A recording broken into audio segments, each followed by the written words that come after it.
Mountain News and Review, sponsored on WYMT by Pineville Community Hospital, providing quality health care to the people of southeastern Kentucky. Also by Dawhares, McGuire Ford Lincoln Mercury, First Federal Savings and Loan, Hazard Appalachian Regional Hospital, Pikeville College, Perry County Tire Company, and by Highwayman Chevron Service.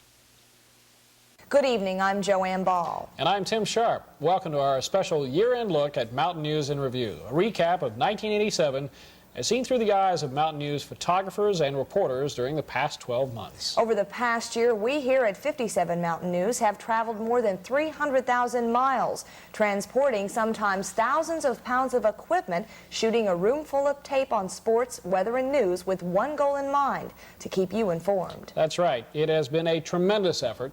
And tonight we've dusted off some of those tapes to bring you 1987, beginning first with a year in economic development, much of it progressive, but all too often unpleasant.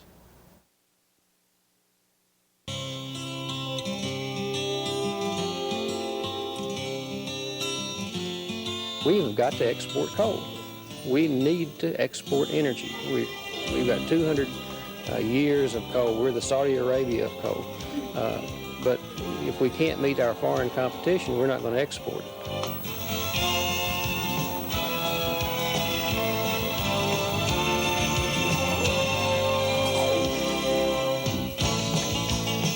It's a quality of life issue. And when factories and businesses look at an area, they want to know about the kinds of education, the level of quality of life. They want to know about the medical facility. There's certainly going to make our job a whole lot easier to attract new business and industry with the ARH facility here. We're here, Lord, to talk and discuss about jobs and opportunities for people in eastern Kentucky here in the coal field.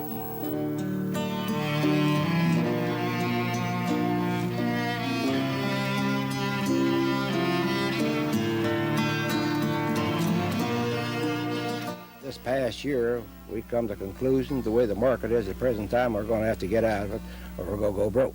We've made important advances in this state in education and economic development, but we're not through.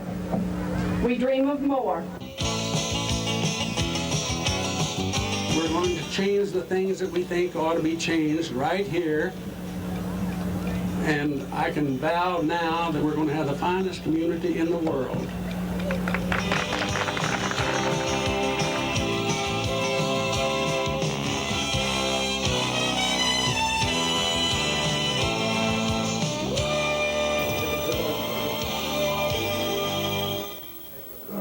We have plans to build 5 other industrial plants on the same tract of land in the near future, or try to start it. As with a 121-day start on the first one, we can pray for the second one.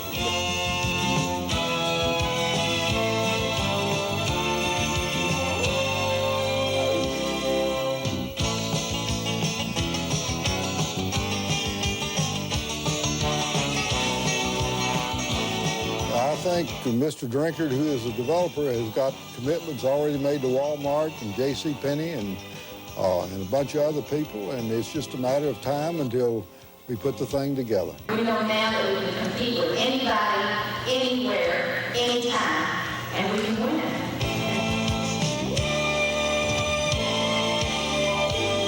When we return, we'll review the subject of crime and the often successful efforts to bring criminals to justice. As with most years, the bad accompanied the good. Eastern Kentucky's crime rate started out slowly in 1987, but it soon speeded up. And it reached from a simple Clay County marijuana grower to the Kentucky State Police Commissioner's office. That man came over to my office, and he sat down. And for 2.5-day session, 9.5 hour, he gave us the story that I would think would shock the ordinary person beyond imagination. It staggers the imagination what he said. He even told me that he had a list that he kept, and where that list was of his victims. And we went out, and we found it behind a picture in the frame part. McNeil says Campbell was to receive monthly installments of $2,500 to protect the drug smugglers. The undercover cop reportedly gave the money to two others to hand over to Campbell. But in January 1986, McNeil says he got to meet Campbell himself in rural Morgan County. Roger Benton was convicted on charges he took money from undercover drug agents posing as dealers. Money a jury agreed was to protect drug operations in Morgan County. It's not hard to be a popular mayor if you only do those things that you're expected to do, and at the same time give just a little bit more. But if you follow the rules of being a mayor, and if you follow the law, you will never be a good mayor, because you can't go on private property, you can't do this, you can't do this for that. So you have to bend the rules every now and then, and that's the reason the best mayors are found in eastern Kentucky. Of course, I'm disappointed, everyone is, but I'm a big old man. I'll pull my time and make a good prisoner and return to society and make a good citizen. Because it came to me as a surprise, and I haven't had the time to study about it. I met Benny a year. I knew Benny 6 months prior to meeting Roger, and then another 6 months, which was a year to knowing Benny and 6 months of knowing Roger before we absconded on the run to go on the run. Police brought in dogs to track 75-year-old Grace Back's killer, but had no luck. Police say they think Back was killed between 2 and 5 o'clock this morning, her home burned by her murderer. Their position has been they want the death penalty imposed on whoever killed Judy Ann Howard. They want to see a trial. I was real upset. I was real upset. It wasn't Frankie Joe, it was the David Lee. And yeah, I guess I did have a real problem that night. I'll never forget it. But something just went wrong. It didn't happen the way I wanted it to. That left Anthony Smith and Steve Adams inside the house with the Shepherd family. They then set the trailer on fire, padlocked the doors so there could be no escape, and went off and left it. I ask you on behalf of the good people of this county, don't turn this man loose. No doubt. Get out here, whatever he does, this is atrocious to let this go on in this county. This is something that happens, I don't know where else this happens, but we don't need people getting killed and bodies thrown in rivers in this county. The ordeal began early Sunday morning when 53-year-old Harold Raines reportedly shot one of his neighbors in the leg with a shotgun. 32-year-old Carl Moses was injured, though not seriously. Police special response teams managed to allow Raines' wife, daughter, and grandchild to escape from the home. The five named in the federal indictment include 45-year-old Arnold Ray Heitland of Columbus, Ohio, Donnie Thornsberry, age 35, David Russell Thornsberry, 32 years old, 35-year-old James Darrell Smith, and 47-year-old Urban Smith, all of the Pike County community of Canada. We're going to continue to work with the state police in this area. We're going to identify those pieces of equipment that are stolen, try to identify where they're stolen from, and then go back and contact the owners. It's a blemish on all of us. As a newspaper editor, I had named her the Woman of the Year in 1985 because she had done the most to make a positive contribution during that time period. Now all I ask you to do is keep an open mind to the case. Please listen to the evidence, especially listen to the statement, because that's the best evidence. The star of what's become a media circus left for a Smoky Mountain vacation Monday. Self-described marijuana grower J.C. Lawson had no idea this Herald Leader article would generate such publicity or such problems. Needless to say, J.C. Lawson learned a hard lesson and probably won't be going public with any more under-the-counter agricultural enterprises. And when we return, county politicians learn a hard lesson as we present 1987, the year in politics. Politically speaking, two major changes took place this past year, partly due to the media and partly due to the legislature. Voter fraud, which some call a tradition in the region, was officially brought out into the open. And lawmakers voted to let coal companies carry the most responsibility for the workers' compensation issue.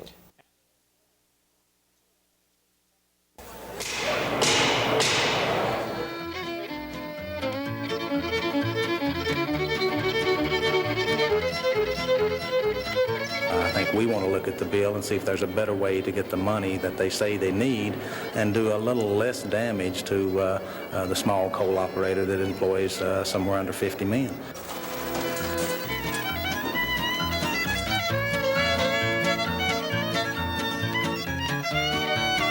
When you get down to investigating, it's a very hard thing to prove that somebody actually bought votes or sold the vote or something of that nature. One observer said in Magoffin County politics, it's not only a saying, it's a standard. From the Big Sandy Bureau, Roger Fannin, 57 Mountain News, Magoffin County. I don't know who you're talking about. Nobody tells me how to vote. That's right. He never told me. I'd like to tell you another thing. He never told me. If Paul's the poplar, why didn't he elect his magistrate in there 4 years ago? You aren't been able to elect them on. Well, he was elected by judge. I mean, a magistrate. He was elected judge. He gave all bills to council. Walker had threatened to resign his position several times during his 18-month tenure as mayor. The former mayor and members of the city council had been embattled in what Walker claims was a power struggle. Some city council members had charged Walker with not devoting enough time to his office. While in office, Walker also managed an apartment complex near Middlesboro.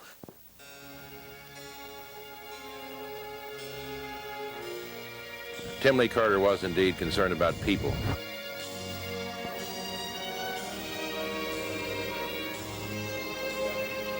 Since we lost Carl, we felt like this is something that we owed his people. Two of Eastern Kentucky's most revered politicos were each honored differently during 1987. And when we return, a look at the year in education. It seems none of 1987's news coverage was as highly emphasized as the year in education. It was the focus of a gubernatorial campaign and of legislative action as the phrase educational reform came into vogue. With that emphasis came new schools, new studies on the dropout rate, and a general upward movement in classroom activities during 1987. When they announced that they were going to announce an order of performance, I like to die, and then when they announced hazard, I don't even know who else made it.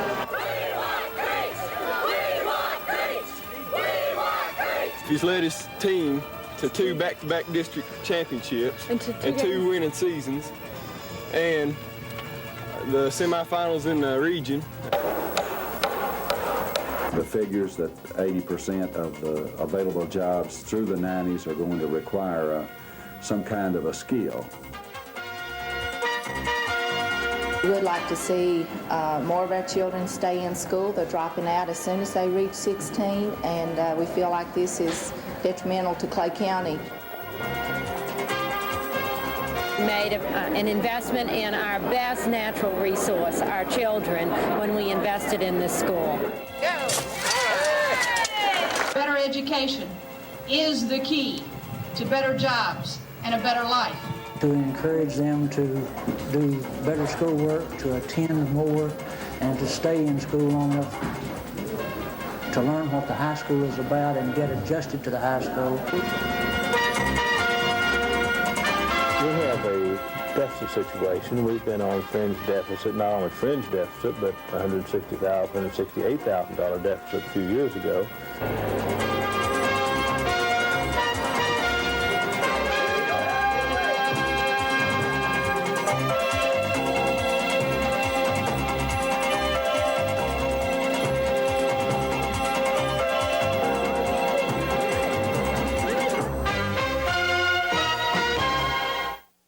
1987 was also a big year in sports here in the mountains. Jeff Franklin takes a look back at a year of mountain champions in 1987. The year was highlighted by Clay County capturing the championship of the Sweet 16 at Rupp Arena with a thrilling 76-73 overtime victory over Louisville Ballard, returning the title to the mountains where it had not been in almost 30 years. And when the team returned home to Manchester, the Clay County fans turned out to show their appreciation. That was the biggest reception I've ever seen. I'm proud to be part of this team, and these fans, they're terrific.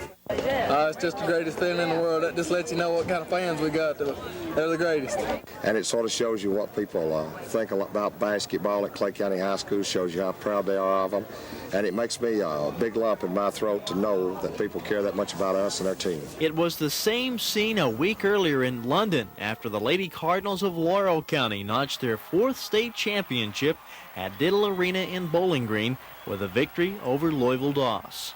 This is a close-knit group of kids. They're young and they're really dedicated, and there's some good athletes out there, and everyone played their role, and there wasn't a crossword among any of the kids all year long, and just a great group to work with, and I'm so happy for them.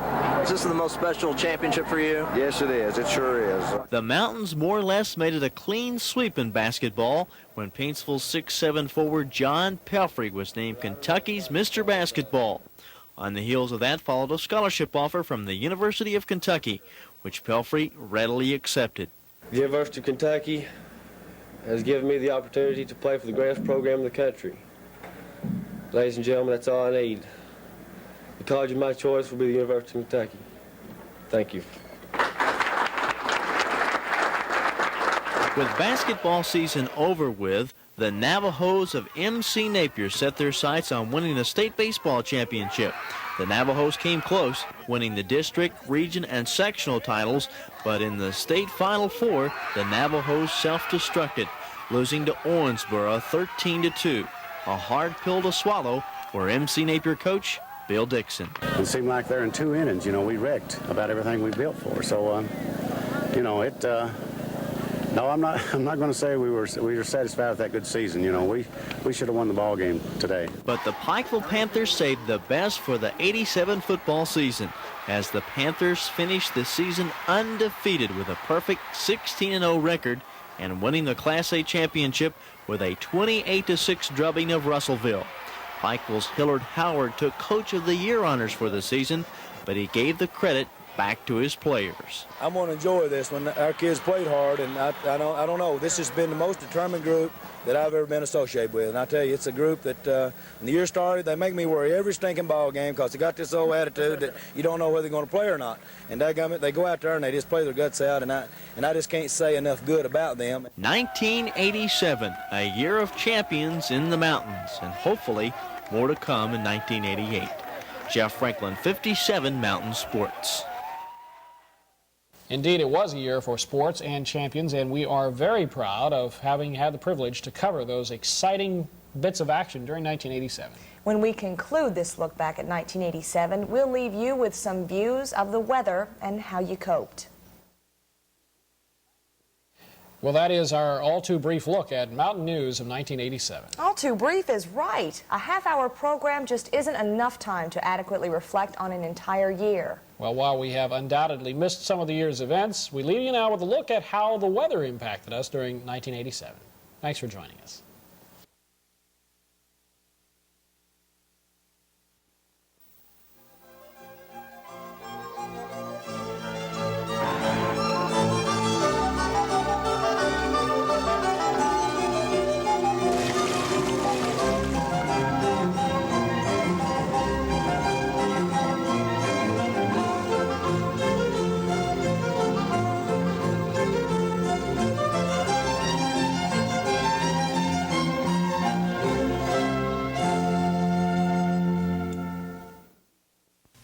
Mountain News and Review, sponsored on WYMT by Pineville Community Hospital, providing quality health care to the people of southeastern Kentucky.